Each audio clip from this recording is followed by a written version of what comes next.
బట్టి ఈ దినము ఏర్పాటు చేసినటువంటి శిలువ రక్తము అనే అంశాన్ని మనం కొంచెం ధ్యానించబోతున్నాము. మరి 9వ అంశంగా శిలువ నిరీక్షణ అనే అంశాన్ని గురించి మనం కొన్ని విషయాలు నేర్చుకోగలిగాము. ఇది 10వ అంశంగా శిలువ రక్తము. మరి చదవబడినటువంటి వాక్య భాగాలు నిర్గమకాండము 24వ అధ్యాయము 1 నుంచి 10 వచనాలు, అలాగే మార్కు సువార్త 14వ అధ్యాయము 22 నుండి 25 వరకు వచనాలు చదివాము. వీటిని మనం ధ్యానించే ముందు చిన్న ప్రార్థన చేస్తున్నాం. మహాపరిశుద్ధులు తండ్రి, జీవగల మా యేసయ్య, మీ మహాప్రేమను బట్టి, మీ కృపను బట్టి ప్రభ ఆయన ఈ దినంలో మీ కృప చేత మీ బిడ్డల యొక్క ఆయన మీ బిడ్డలను బోరగా వాడుకొని ప్రభ మీరు ప్రకటించిన అనేకమైన వాక్య మర్మాలను బట్టి వందనాలు, స్థుతులు, స్తోత్రములు. ఈ 40 దినములు ప్రభ ఆత్మీయంగా ప్రభ ఒక్కొక్క మెట్టు మేము పైగట్టగలుగుతున్నాం. ఆయన మీ యొక్క ఔన్నత్యంలోనికి, మీ స్వరూపంలోనికి మేము మార్చబడగలుగుతున్నాం. ఈ 40 దినములు మాకు ప్రయోజనకరంగా ఉండేటట్టుగా దీవించండి. ఈ దినం ప్రభ మీరు ఏర్పాటు చేసిన శిలువ రక్తం అనే అంశాన్ని ప్రభ మీరు మీతో పంచుకోబోతుండగా అల్పుడును అయోగ్యుడును ప్రభను మరుగుపరిచి మీ జ్ఞానం ఇచ్చి నడిపించండి ప్రభ. నేను కేవలం మీ నోటి కోరగా ఆయన వాడబడుతూ ఉండగా మీ జ్ఞానంతో నన్ను నడిపించి విలువారికి ప్రభు నిలబడిన నాకు మీ యొక్క జ్ఞానంతో ఆశీర్వాదంతో నింపమని మా ప్రభును రక్షకుడైన యేసు నామమును వేడుకుంటున్నాము తండ్రి, ఆమేన్. ఈరోజు అంశము శిలువ రక్తము. మరి చదవబడిన 2 రెఫరెన్స్ల్లో మరి సంవత్సరం ప్రత్యేకత నేను మీకు చెప్పాను. సూటిగా మనకి టైటిల్ కనబడకపోయినా అందులో మనం వెతికేటప్పుడు ఖచ్చితంగా ఆ అంశం అనేది కనిపిస్తుంది. అది కూడా వెనకాలి ఓపికగా ఇప్పుడు బ్రదర్ చదివి వినిపించారు 24వ అధ్యాయం. అందులో 8వ వచనం ఒకసారి చూస్తే, ఇదిగో ఈ సంగతులన్నీ విషయమై యెహోవా మీతో చేసిన నిబంధన రక్తము ఇదే అని. యెహోవా మీతో చేసిన నిబంధన రక్తము ఇదే.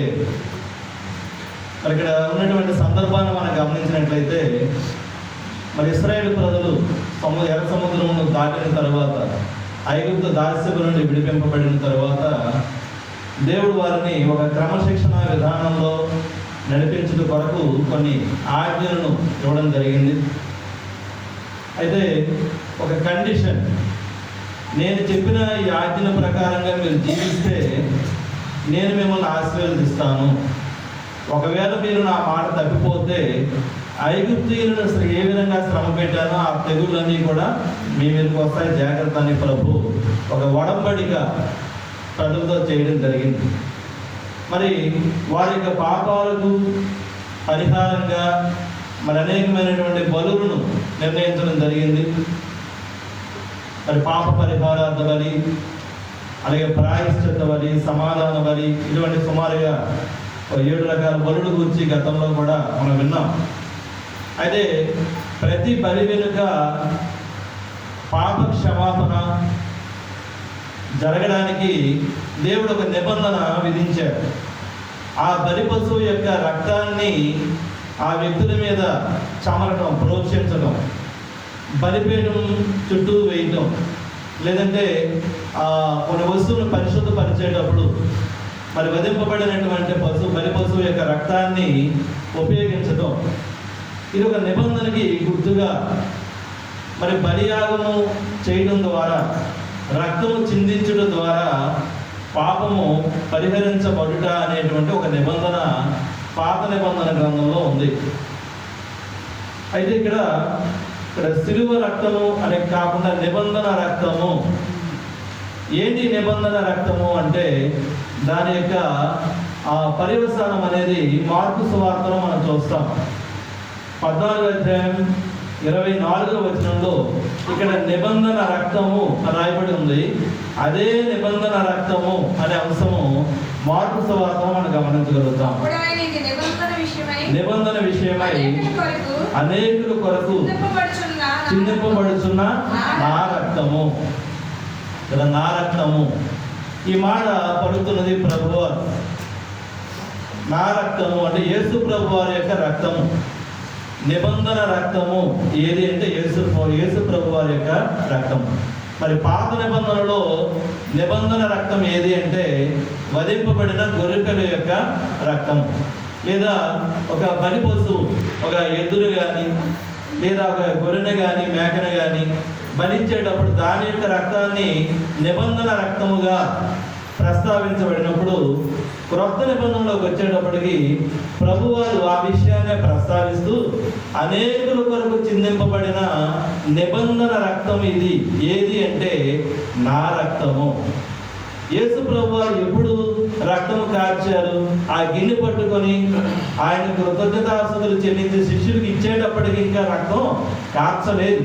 కానీ ముందుగా ఆయన ప్రిపేర్ చేస్తూ, నేను అప్పగించబడబోతున్నాను, మరి సిలువ వేసి నన్ను చంపుతారు, 3వ దినాన మరణాలను లేస్తానని చెప్పి జరగబోయే భవిష్యత్తు ప్రణాళికను తన శిష్యుడికి తెలియజేస్తూ మరి బ్రదర్ చెప్పిన లార్డ్ సప్పర్, ప్రభువారి యొక్క చివరి రాత్రి భోజనం, అది ఎందుకు అంటే మరి నన్ను జ్ఞాపకం చేసుకోవడానికి దీన్ని చేయండి అని ప్రభు చెప్పారు.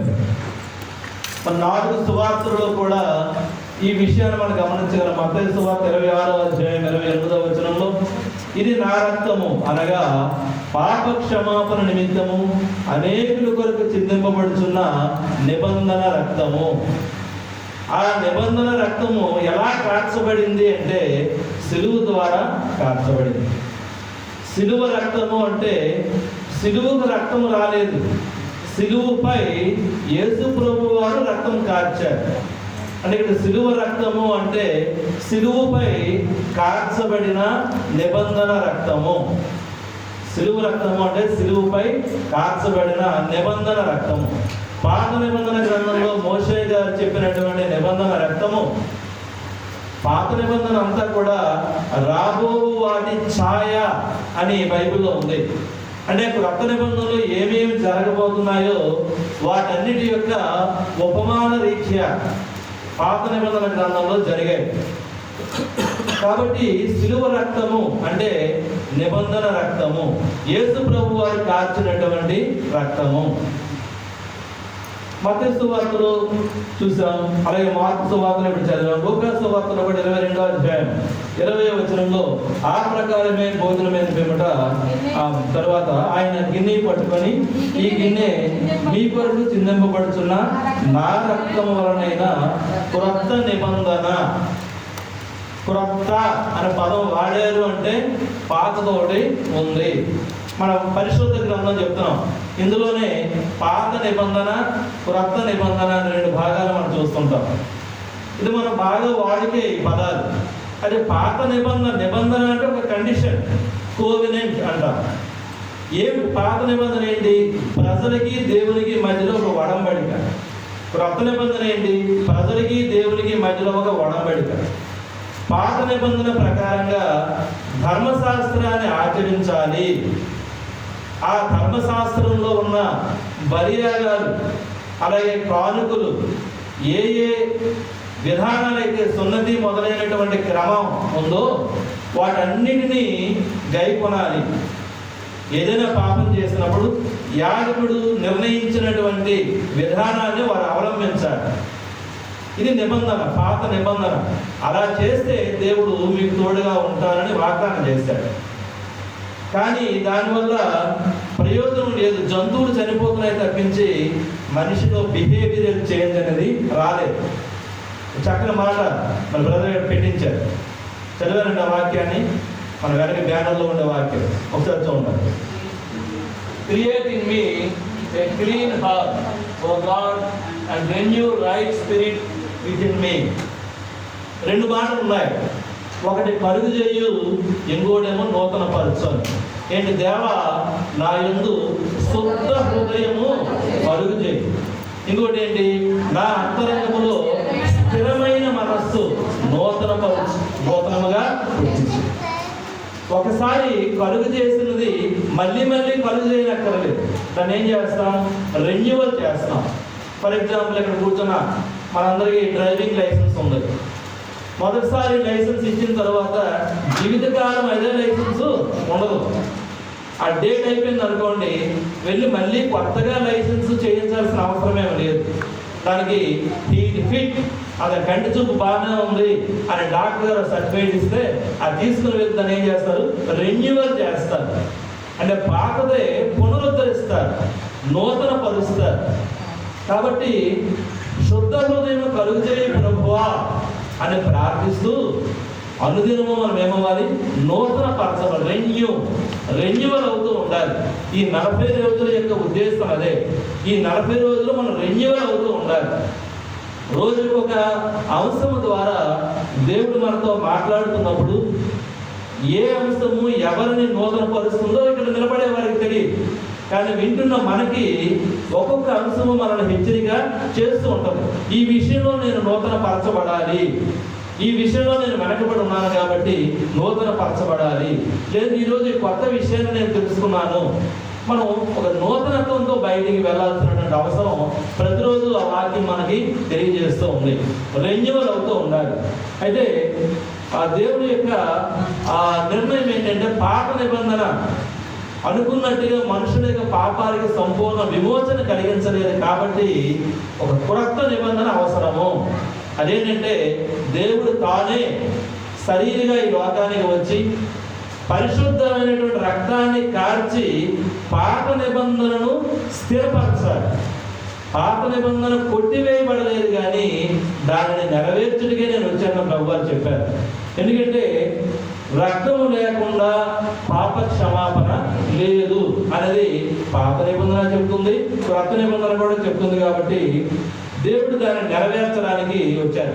అయితే సిలువ రక్తము అనే పదం నేను వెతికాను. ఎక్కడ డైరెక్ట్గా సిలువ రక్తం అనే పదం దొరుకుతుందని చూస్తే కొలస్సీలకు రాసిన పత్రిక 1వ అధ్యాయం 20వ వచనం ఉంది. సిలువ రక్తము చేత సంధి చేసి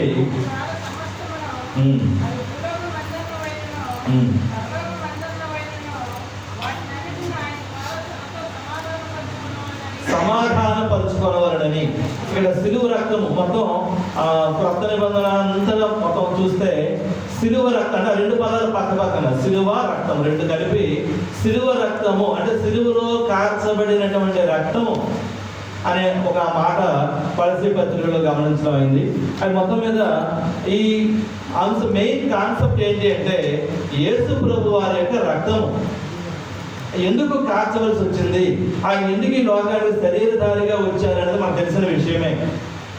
మరి ఉదాహరణ చాలా చెప్తుంటారు. ఒక రైతు పొలం దున్నబోతూ అక్కడ ఉండే చీమల పుట్టను కూడా దున్నేయాలని ప్రయత్నం చేస్తున్నప్పుడు ఒక ఆయన చూసి అయ్యో ఆ చీమల్ని రక్షించాలి అనుకున్నాడు. ఆ చీమ దగ్గరికి వెళ్ళి ఏదో సైన్ చేస్తున్నాడు, మీరు వెళ్ళిపోండి ఇక్కడ పొలం దున్నుతారు. ఆ చీమలకు అర్థం అవుతా? అర్థం కాదు. ఆ చీమలకు అర్థం అవ్వాలి అంటే ఏమవ్వాలి, ఆ వ్యక్తి కూడా చీమలాగా మారిపోయి వాడి దగ్గరికి వెళ్తేనే వాడి భాషలో చెప్తేనే వాడికి అర్థం అవుతుంది. ఒక చిన్న ఉదాహరణగా ఒక బుక్లో చదివాను. అందుకే ఈ లోకంలో రాబోయే కఠినమైనటువంటి తీర్పు, ఉగ్రత లోకం మీదకి రాబోతుంది. ధర్మశాస్త్రము సంపూర్ణంగా ఏ వ్యక్తి కూడా నెరవేర్చలేకపోయాడు. కాబట్టి అలాగే వదిలిస్తే లోకంలో ఉన్న మనుషులు అందరూ కూడా నశించిపోతారు. కాబట్టి దేవుడు ప్రణాళిక ఆలోచించాడు. దేవదూతలు వచ్చి చెప్పినా అవదు, నేనే వారిలాగా మారిపోయి వాళ్ళ దగ్గరికి వెళితేనే కమ్యూనికేషన్ అనేది జరుగుతుంది అని దేవుడు తానే శరీరము అంటే రక్తము మాంసము కలిగిన వారిగా ఈ లోకానికి రావాల్సి వచ్చింది. అయితే రక్తం ఎందుకు కార్చారు అంటే, ఆ పాత నిబంధన కానీ క్రొత్త నిబంధన కానీ రెండు తెలియజేసిన విషయము, రక్తము లేకుండా పాప క్షమాపణ లేదు. ఇది మన బయట మన హైందవ గ్రంథాలు కూడా వేదాలు చెప్పుకుంటాయి కదా, రక్త ప్రోక్షణ ఆవశ్యకం అని చాలా మంది శ్లోకాలు చెప్పుకుంటారు. అంటే ఏ మతంలోనైనా ఫైనల్గా పాపానికి విరుగుడు ఏది అంటే బలి. అంటే రక్తం కార్చబడితేనే పాపం పోతుంది. అయితే అది కూడా చెప్తారు కదా, ఎటువంటి రక్తం అయి ఉండాలంటే తద్రక్తం పరమాత్మేన పుణ్యదాన బలియాగం. ఆ రక్తము ఎవరిదై ఉండాలంటే ఏ మనిషిది కాదు, ఏ జంతువుది కాదు. హెబ్రీ పత్రికలో రాయబడి ఉంటుంది కదా, ఎడ్ల యొక్కయు మేకల యొక్కయు వాటి రక్తము వలన పాప క్షమాపణ లేదు. మరి ఎవరి రక్తం అంటే తద్ రక్తం, అంటే ఆ రక్తము కార్చబడవలసినటువంటి రక్తము పరమాత్మేన, అంటే పరమాత్మని యొక్క రక్తమై ఉండాలి. అందుకోసం ప్రభువు తానే రక్త మాంసములు గలవానిగా ఈ లోకానికి రావాల్సి వచ్చింది. అది యేసు ప్రభు వారు ఈ లోకంలో తన రక్తాన్ని కార్చడం వలన మనకు కలిగిన ప్రయోజనాలు ఏంటి అని చూస్తే మరి మొదటిగా పాప క్షమాపణ, మానవులందరికీ విమోచన లభించింది. మరి ఉదయం సుబ్రహ్మణ్యం గారు కూడా మనకు బేతల్ గ్రూపులో చాలా రిఫరెన్స్లు కూడా పెట్టారు. అందులో విమోచన అంటే అర్థం కూడా ఉందో రిఫరెన్స్ మీరు గమనించుంటారు. ఎఫ్సీలకు రాసిన పత్రిక 1వ అధ్యాయం 7వ వచనం. ఎఫ్సీలకు రాసిన పత్రిక 1వ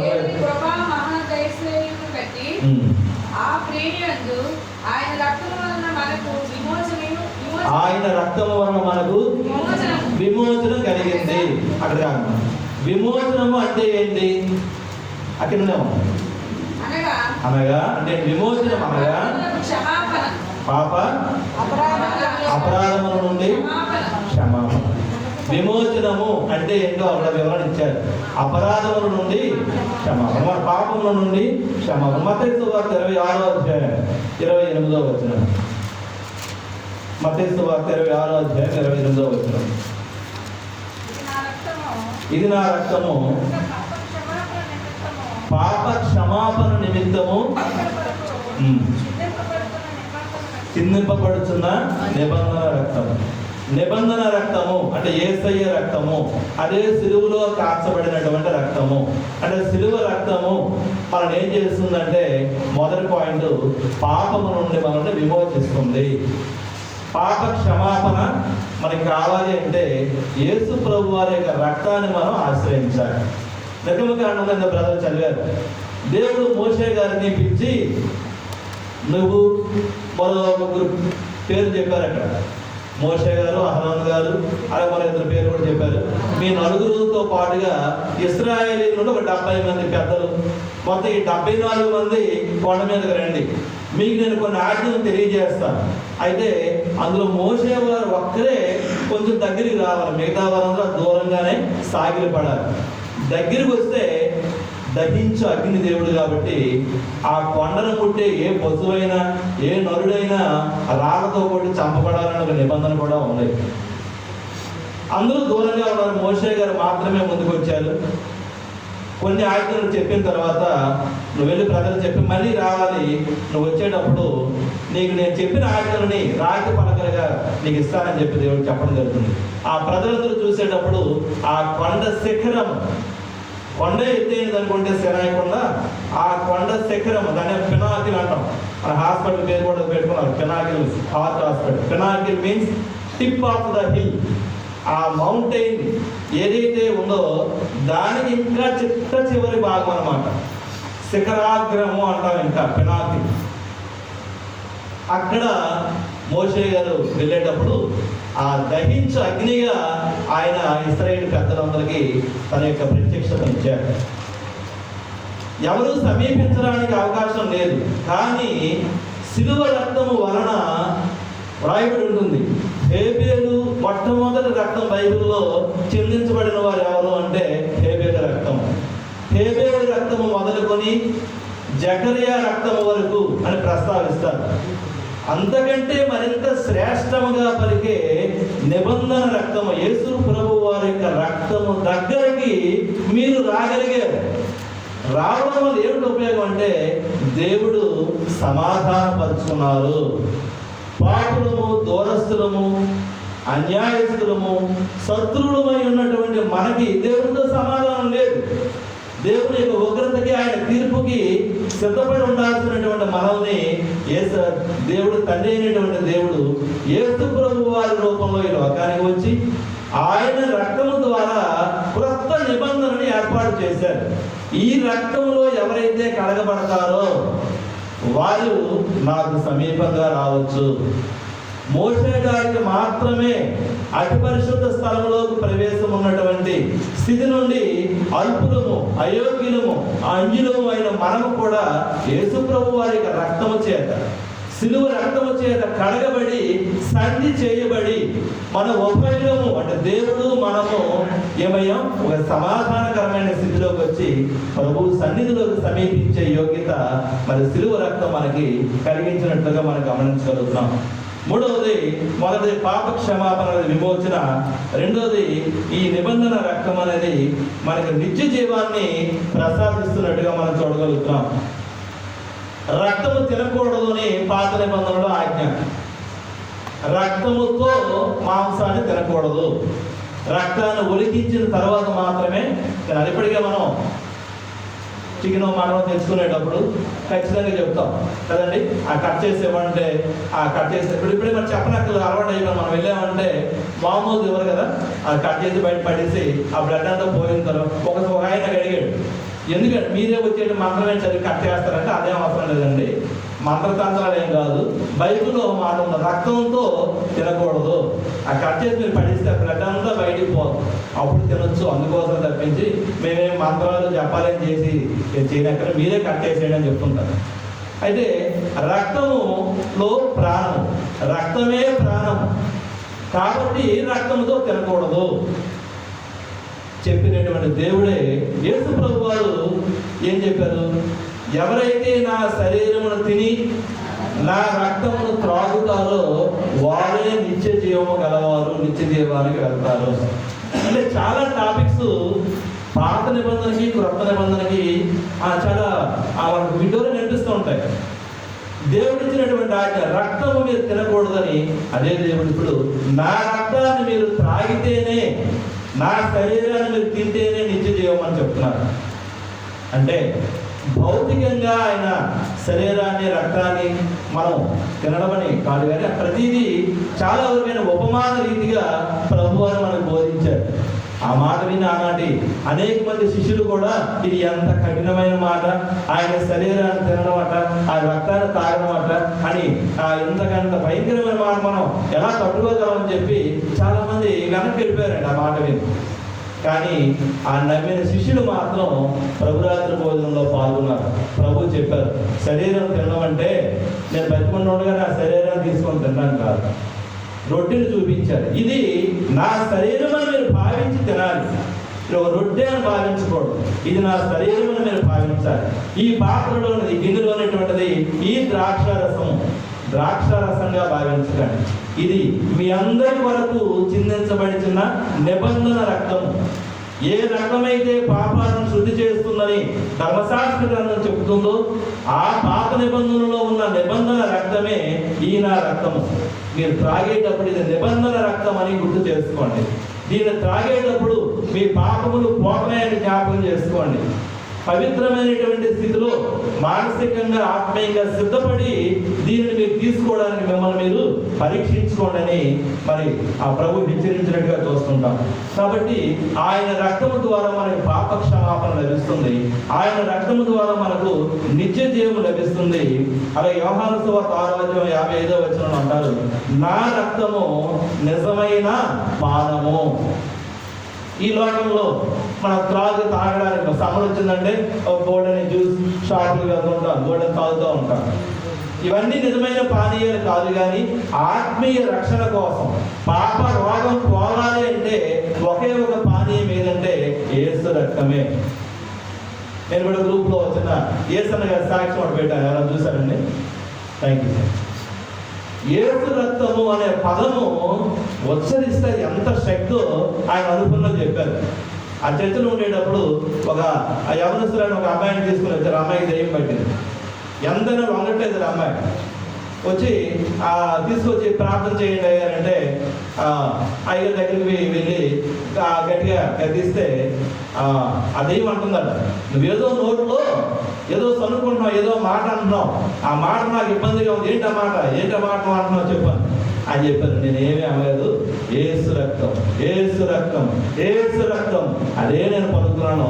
ఆ మాట ఆ సైతాన్ని ఏం చేస్తుంది, గజగజలాడించి అది వెళ్ళిపోయిన వాడిని ఎదురుగా ఉండే వేప చెట్టు కొమ్మ పేరులోని విరిగిపోయి పడిపోయిందంట. అంటే అమ్మాయిని విడిచిపెట్టినటువంటి దుష్ట శక్తి ఆ చెట్టుకు, ఆ పాపంతో చెట్టు కొమ్మను విడిచి వెళ్ళిపోయిందని ఆయన సాక్ష్యం. అది పెట్టాను మన గ్రూపులో, తర్వాత చూడండి. అంటే యేసు రక్తము అనే పదం పలకడమే ఎంతో శక్తి.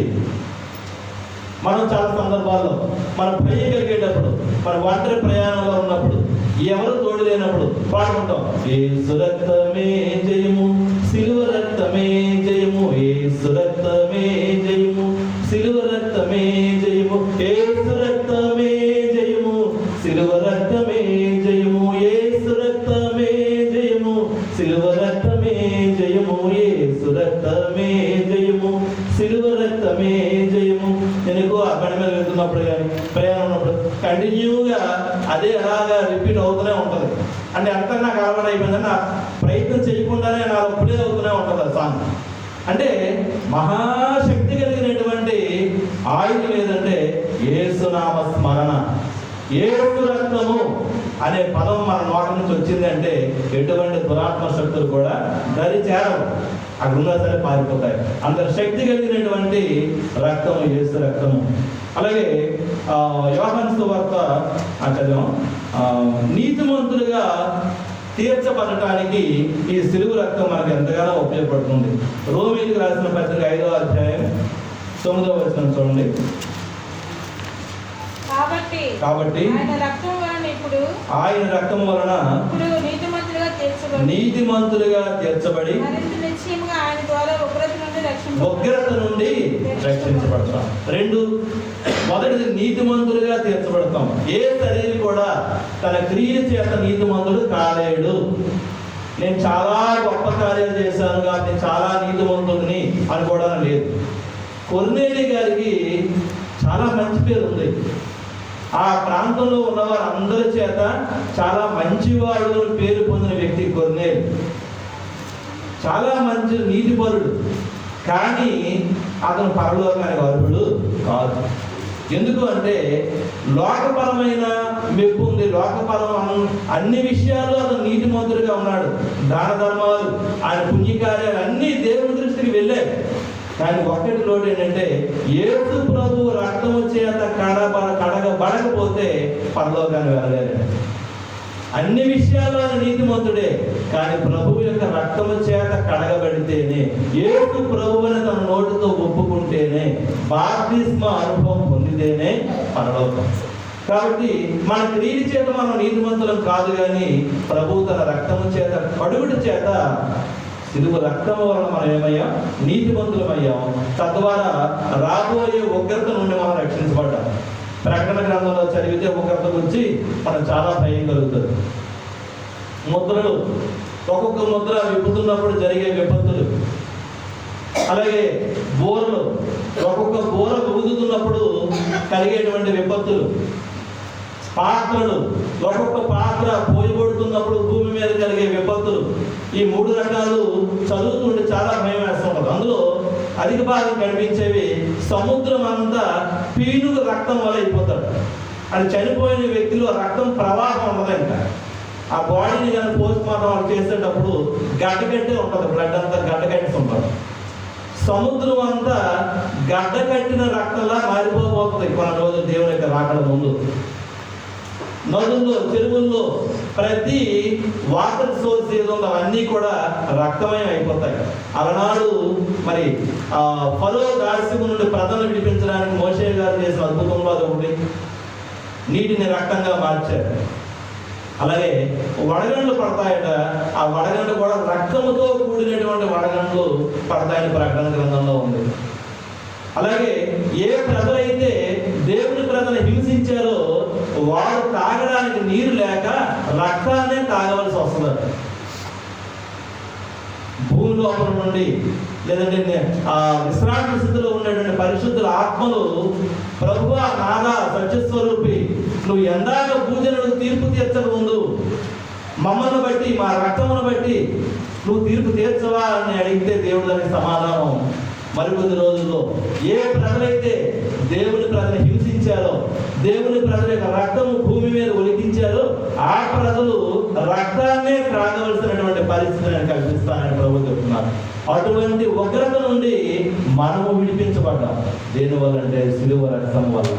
యేసు ప్రభు వారు సిలువలో కార్చిన రక్తం వలన మనం ఏ బలి ఇవ్వనక్కర్లేదు, కానీ మన పాపములకు సంపూర్తి అయినటువంటి విమోచన లభించింది. రాబో ఉగ్రత నుంచి మనం రక్షించబడ్డాం. ఎడ్సీగా రాసిన 12వ అధ్యాయం 13వ వచనంలో చూస్తే, మునుపు మనం దూరస్తులము, ఇప్పుడైతే దేవునికి మనం సమీపస్తులమై ఉన్నామని మాట చదువుతారమ్మా.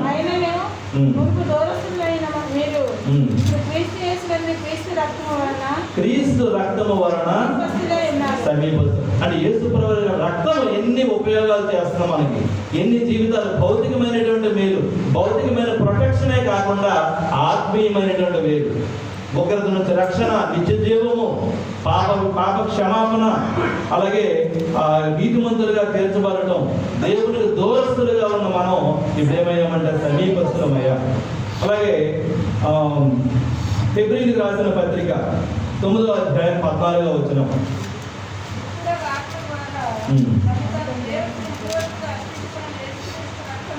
యేసుక్రీస్తు రక్తము నిర్జీవ క్రియలను విడిచి జీవము గల దేవుని సేవించుటకు మనస్సాక్షిని ఎంతో ఎక్కువగా శుద్ధి చేయదు. యేసు రక్తం చేసే మరో పని ఏంటంటే మన యొక్క మనస్సాక్షిని శుద్ధి చేస్తుంది. మన మనస్సాక్షిని శుద్ధి చేస్తుంది. చాలా మంది పెద్దలు చెప్పుకుంటారు కదా, ఏదైనా పని చేసేటప్పుడు నీ మనస్సాక్షికి నువ్వు జవాబు చెప్పుకో, వాళ్ళు దోస్తారని వీళ్ళు దోస్తారని కాదు, నీ మనస్సాక్షిని నువ్వు సమాధానం చెప్పుకో. క్రైస్తవులు ఎక్కడ పని చేసినా ఎవరికి భయపడి కాదు, కానీ దేవునికి భయపడి, దేవుడు మనలో ఉంచిన మనస్సాక్షికి లోబడి మనం పనిచేస్తాం. అందుకే క్రైస్తవులు అంటే నమ్మకం. లోకంలో ఒక క్రైస్తవ వ్యక్తి వ్యాపారం చేశాడు అనుకోండి, అక్కడ కొనడానికి వెళ్తారు, ఎందుకంటే వారు యేసు ప్రభువును నమ్ముకున్నారు కాబట్టి ఎక్కువ లాభం చెప్పరు, లేదంటే వారు అధిక లాభాన్ని ఆశించరు, మోసం చేయరు అని ఒక నమ్మకం ఉంటుంది. ఒక క్రైస్తవుడు ఏ పని చేసినా నమ్మకంగా చేస్తారనే నమ్మకం ప్రజలందరిలో ఉంది. కాబట్టి మనం మన యొక్క మనస్సాక్షిని కూడా మనం జాగ్రత్తగా చూసుకోవాలి. అదే కదా రెన్యువల్ చేసుకోవాలి. శుద్ధ హృదయము కలుగు చేయి, నా అంతరంగములో స్థిరమైన మనస్సును నూతనముగా పుట్టించుకోవాలి. మన మనస్సాక్షిని మనం కాపాడుకోవాలి. మన మనస్సాక్షిని మనం కాపాడుకుంటే బయట సమాజంలో మన సాక్ష్యాన్ని దేవుడు కాపాడతాడు. మనస్సాక్షి లేకపోతే బయట ఉండే సాక్ష్యం చెల్లదు. మనస్సాక్ష్యం, ఆ మనస్సాక్షి శుద్ధి అవ్వాలి అంటే సిలువ రక్తమే మన శరణ్యం. ఎవరైతే అందుకే భక్తులు పాడుతున్నా, సిలువే నా శరణాయువుగా, శరణము అంటే నీకు తప్ప నాకు దిక్కు లేదు అని ఎవరైతే వేడుకుంటారో, సిలువ చెంత చేరి ప్రభు పాదాలు పట్టుకొని నీ సిలువే నాకు శరణము, నువ్వు కార్చిన రక్తమే నాకు శరణము, ఆ రక్తమే నన్ను ఏం చేస్తుంది, నన్ను శుద్ధి చేస్తుంది, నా మనస్సాక్షిని శుద్ధి చేస్తుంది. మనస్సాక్షి శుద్ధి అయితే ఏంటి ప్రయోజనం అంటే, దేని కొరకు అంటే నిర్జీవ క్రియలను విడిచిపెడతాము, దేవుణ్ణి సేవిస్తాం. జీవము గల క్రియలు మనలో ఉండాలి. నిర్జీవమైనటువంటి క్రియలు ఉంటే మన దేవుని దగ్గరికి వెళ్ళలేము. మనస్సాక్షి బాగోలేకపోతే దేవుని దగ్గరికి వెళ్ళలేము. ముందు మనస్సాక్షి శుద్ధి అవ్వాలి, అప్పుడు జీవము గల క్రియలు చేయగలుగుతాం, నిజమైనటువంటి దేవుడిని సేవించగలుగుతాం. కాబట్టి 8వ మాటగా ఆ మనస్సాక్షిని యేసు రక్తము శుద్ధి చేస్తుంది. 9వ మాట చూస్తే హెబ్రీయులకు రాసిన పత్రిక 10వ అధ్యాయం 4వ వచనం, ఎడ్ల యొక్కయు మేకల యొక్కయు రక్తము పాపములను తీసివేయక అసాధ్యము. యేసు ప్రభు వారు ఎందుకు రక్తము కార్చవలసి వచ్చింది అంటే, ఈ వీటి యొక్క రక్తము పాపములను తీసివేయక అసాధ్యము. ముందు వచ్చిన 9వ అధ్యాయం చూస్తే 9:22 చూడండి.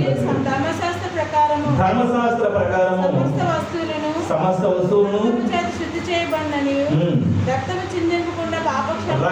చిందించకుండా పాప క్షమాపణ లేదు. అది ఆనాడు ఈనాడు నమ్మవలసినటువంటి సత్యమే. ఇప్పటికీ మరి అంజులు ఆచరిస్తుంటారు.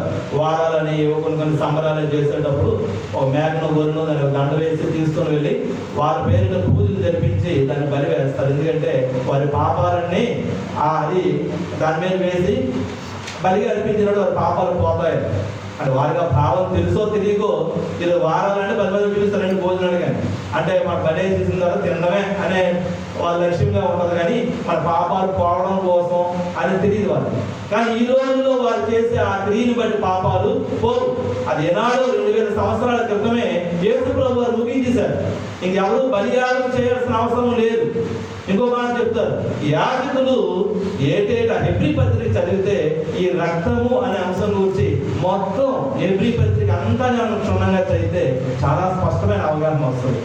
యాజకులు ఏటేటా అంటే ప్రతి సంవత్సరము ప్రజలందరి కొరకు పస్కా బలి పశువును వధించి ఆ రక్తం తీసుకొని తన పాపముల కొరకు ప్రజల పాపముల కొరకు అతి పరిశుద్ధ స్థలంలోనికి వెళ్ళి ఆ బలి రక్తాన్ని ప్రోక్షిస్తారు యాజకుడు. ఇప్పుడు సంవత్సరానికి ఒకసారి. మళ్ళీ సంవత్సరం వచ్చింది మళ్ళీ చేస్తారు, మళ్ళీ సంవత్సరం వచ్చింది మళ్ళీ చేస్తారు. అంటే పాపమును మళ్ళీ మళ్ళీ జ్ఞాపకం చేసే ప్రక్రియ తప్ప నిజంగా పాపాలను తీసివేయడం జరగలేదు. అందుకే ఏటేటా తన పాపముల కొరకు ప్రజల పాపముల కొరకు ప్రధాన యాజకుడు చేస్తున్నటువంటి ఆ చర్య నిజమైనటువంటి పాప క్షమాపణ ఇవ్వలేదు. కాబట్టి ఎడ్ల యొక్క మేకల యొక్క రక్తము పాపములను తీసివేయడం అసాధ్యము. కాబట్టి దేవుడు తానే రక్త మాంసములు గలవానిగా భూమి మీదకి వచ్చి సిలువ రక్తమును కార్చి పాప క్షమాపణించినట్టుగా చూస్తాం. 10వ చివరి మాటగా ఫిబ్రవరికి రాసిన పత్రిక 9వ అధ్యాయం 25-26 వచనాలు. ప్రధాన యాజకుడు ప్రతి సంవత్సరము తనది కాని రక్తం తీసుకొని పరిశుద్ధ స్థలములోనికి ప్రవేశించినట్లు ఆయన అనేక పర్యాయములు తన్ను తాను అర్పించుకొనుటకు ప్రవేశించలేదు. అట్లయిన ఎడల జగత్పునాదిని వేయబడినది మొదలుకొని ఆయన అనేక పర్యాయములు శ్రమపడవలసి వచ్చెను. అయితే ఆయన యుగముల సమాప్తి యందు తన్ను తానే బలిగా అర్పించుకున్న వలన పాప నివారణ చేయుటకై ఒక్కసారే చెప్పాను ఆల్రెడీ. ఏటేటా బదులుగా ఒక్కసారే సిలువ రక్తం అనేది సంపూర్ణమైనటువంటి బలియాగం. రాబో తరములకు అప్పుడు ఉన్నవారికి అందరికీ సరిపోయే ఒకే ఒక బలిగా సిలువ రక్తము కార్చబడినట్టుగా చూస్తాం. ప్రకటన గ్రంథం 7వ అధ్యాయం 14వ వచనం చూస్తే గొర్రె పిల్ల రక్తములో తమ వస్త్రములు ఉదుకుకుని వారు కనిపిస్తారు.